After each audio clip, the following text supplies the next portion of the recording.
فرمایا جو اللہ اور پچھلے دن پر ایمان لائے اس کو چاہیے کہ وہ کلمہ خیر کہے یا پھر خاموش رہے۔ ان من خیارکم احسنکم اخلاقا، فرمایا تم میں سب سے افضل وہ ہے جو خلق کے اعتبار سے سب سے زیادہ اچھا ہے۔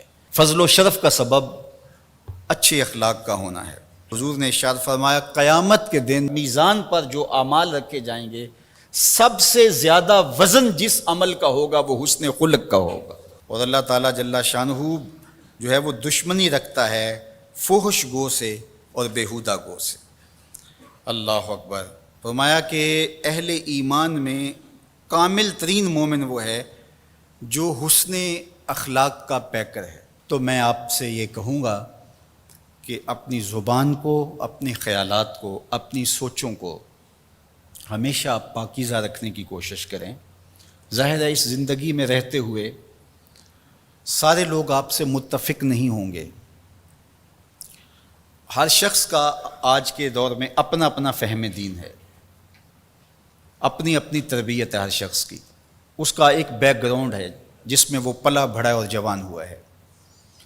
اور بہت سارے لوگوں کا مزاج دین پر غالب آ جاتا ہے، تو طباع کی وجہ سے، بیک گراؤنڈ کی وجہ سے کچھ معروضی حالات ہوتے ہیں، کچھ بعض کا لوگ بیچارے گھریلو ٹینشنوں کا، پریشانی کا شکار ہوتے ہیں، بہت ساری وجوہات ہوتی ہیں، تو پھر وہ آپ سے متفق نہیں ہوتے ہیں۔ تو اس کا مطلب یہ نہیں ہے کہ جو اس کا رویہ اور لہجہ ہے آپ وہ رویہ اور لہجہ اختیار کرنا شروع کر دیں، قطعاً نہیں کریں گے۔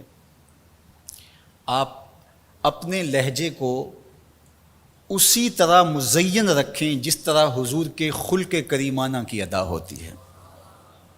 کبھی بھی اپنی زبان کو بگڑنے نہ دیں۔ گالی گلوچ اور سب و شتم یہ تو کبھی سوچنا بھی نہ، رد عمل کے طور پر یا عمل کی صورت کے اندر۔ عمل کی صورت میں تو بہت برا ہے، لیکن رد عمل کی صورت کے اندر بھی اس کی اجازت نہیں ہونی چاہیے کہ کوئی شخص آپ کے لیے کوئی ایسا لفظ استعمال کر رہا ہے تو آپ اس کے مقابلے کے اندر اس طرح کی زبان اختیار کرنے لگ جائیں۔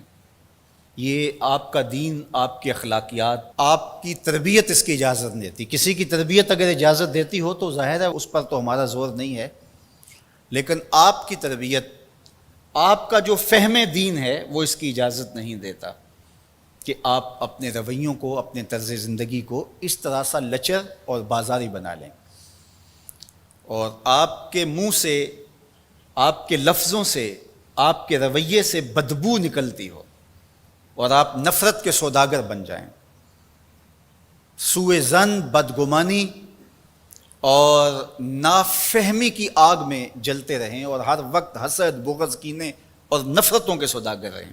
تو میں اپنے محبین سے، مخلصین سے، محبت کرنے والوں سے یہ بات کہوں گا کہ آپ اپنا دہن نہ بگڑنے دیجیے، اپنی زبان نہ بگڑنے دیجیے، اپنے لہجے کو کبھی بدبودار نہ ہونے دیجیے، امت کے اندر تفریق کی بدکاری زندگی بھر نہ کرنا۔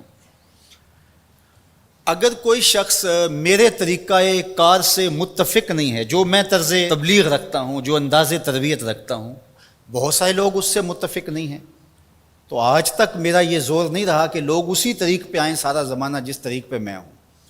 تو کسی کو بھی یہ کوئی اختیار حاصل نہیں ہے کہ جو طریق اس نے وضع کیا ہے معروضی حالات کے تحت، جو وہ سمجھتے اپنے فہم کے مطابق کہ اس طرح دین کا کام ہونا چاہیے، تو وہ مجھے اس بات پہ مجبور کرے کہ آپ بھی اس طریق پہ آئیں۔